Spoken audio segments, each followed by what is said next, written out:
So MyState Bank Arena is located in the Derwent Valley, and it shares a shoreline with Mona and the Bowen Bridge. It's located just on the Erwick Bay, and it's its closest neighbour is the Erwick Racecourse. So our scope for the project was an all-encompassing major development. We added 2,200 square metres of gross floor area, did a new external envelope for the entire stadium, and every finish, wall lining, fitting, fixture was replaced. Our brief was to create the best possible spectator experience, increase the venue capacity by 1,300 people, upgrade and build new amenities to provide the best boutique stadium experience in Australia, and the end result be distinctively Tasmania for all interstate visitors. The arrivals precinct was shaped mainly by single vehicle access, and one of the first moves we did outside was start thinking about spectator flow into the building, because its biggest criticism was flow to the building and around the building.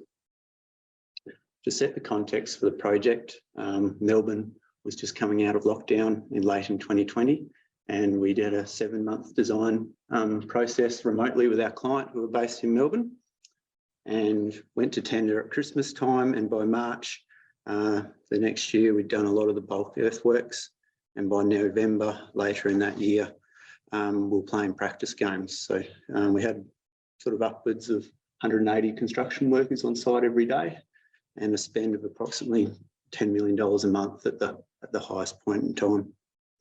By February 2022 the NBL season had started, and the Jack Jumpers were ready for the grand opening. And a bit more than 4,000 people come to the first game. The Jack Jumpers played well, and they got a win for their first time in their new home. So we took away the little turning circle at the front of the stadium and concentrated on how people could flow from the various modes of transport up to our new front door and our new main entrances. Inside the building, we widened the public concourse, and equally distributed food and beverage offerings around the building of different types, so fast food to a more higher end offering. The higher end offering was the corporate down on the bottom left hand side, and that had its own private entrance to and car parking. Out the back we had one of our match day and back of house functions closely linked to where the semi-trailers can come in, and then players' change rooms at the back right. So that's where the team bus can come in and players can access straight onto the central court. We offered media facilities and dressing rooms for performance acts too, giving this is a multi-purpose venue. This diagram we've popped in here to talk about the scope. There's a lot involved with this job, but at the top we had a new aluminium roof that we put on. New entrance canopy. We had to re-strengthen all the structural framing and roof framing in the job. We've got the largest Jumbotron in Australia, which is the big TV screen that hangs above the centre court. New smoke exhaust systems. We had to add about 30 metres in width of aggregate exit width to the stadium to cater for the increase in capacity. So big structural changes. And then in the lower bowl, we demolished the old concrete plats and set up some electronic retractable seating, so you can cater for large flat floor multi-purpose events, all 3 courts. The inspiration from the facade is from the Derwent Valley, and it's looking at the silhouetting effects of the hills, and also when you're inside the building, linking you back to this environment. And we started imagining the stadium as just one of these rolling hills, and the silver mondo clad reflecting the sky, and then trying to ground the building as a continuation of the hills on the left flowing into the side of our structure, and looking at how that related to the different elevations. We did that with curved concrete on the edges, and whenever we had to make a large span or go around some existing structure, it went to cement sheet, and we used a mineral paint to absorb light, and even though we had different materials, they appeared the same. So going in the front door, lots of light, a lot of AV to heighten the experience. And we although it was a big job, concentrated very much on the detail and looking at how the light came through our clerestory windows and reflected off the timber battens. And sort of, okay, got down to the detailing of the concourse around the crossover aisle and shaping it up so the angle of our new crossover aisle balustrade was the same angle as the tiered seating viewing lines.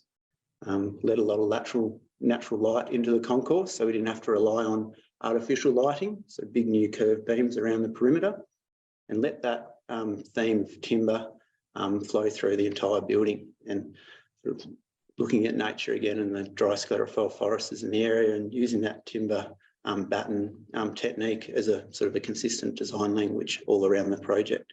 A lot of investment in AV, so the games and broadcasting of events can go international, and that allows the stadium to transform from basketball into a Hilltops Hoods concert with nearly 9,000 people in there. And obviously a lot of custom joinery for the jack jumpers as well. Thanks. Thanks, Thomas. So do you think they won because of the building? Absolutely. Good question, Matt. Just in terms of that little canopy at the front, where does that, how was that generated? How did that come? That is very much when we were thinking about light and how we can activate our arrivals precinct. It's obviously a centerpiece to our building and a big wayfinding element for people driving past on the Brooker Highway, sort of starting at that macro level. And then as you get closer to the front door, knowing where to go was a problem with the old stadium. We wanted to use the translucent material, so we didn't need artificial light during the day for daytime events. Because any sort of metal cladding that comes down, it had to come down quite low to protect the entrance from the rain and the wind. And even though it's open at the end, it does create a microclimate underneath the canopy where it's thermally warmer and sheltered. You talked about the design and the hills beyond. You didn't talk so much about the effect. So it's on our busiest road. So yes, and it's very prominent. Did you want to talk about how you thought that through in the design from sure. both, from both directions for the cars? Yeah. So we are, I guess, if you're approaching from the north, you've got a really good elevation of the building. If you're approaching from the south, you're a little bit blocked by Elwick Racecourse. So we did focus on, once you were level with the building, being able to see something that was sort of a black, sort of contrasting to the white stadium and our silver facade. And then having that entrance canopy being such an investment in lighting and sort of the damp hour polycarbonate material, sort of trying to create a beacon at the front of the site was the main thinking. It's sort of set up around a sort of some more organic pedestrian flowing paths as well now that sort of mimic how the stadium steps down and the coastline. So before it's just very narrow straight paths, not really coming from anywhere. And how much did you guys have to do with the existing circulation? Like how much of it was given? Obviously the structure was given and you used that. So the big problem was from the doorway to the shoreline, it just went down the hill like this. So we actually filled the site up a few metres to create separation from pedestrians to the road. If I can go back. So there, for instance, just go back to that, sorry, or there you could show us, is that roof representing, where's the original building in that? The original building is about there. Okay. On that line. Okay. And we, using sort of the existing architecture, we've added more curved tiers to the front of it. And then that's flowed out. So the old turning circle was about here, which is I'll say 900 mils above water level. And we filled that side up to about 3 metres to lift the pedestrians up and away from the vehicle traffic.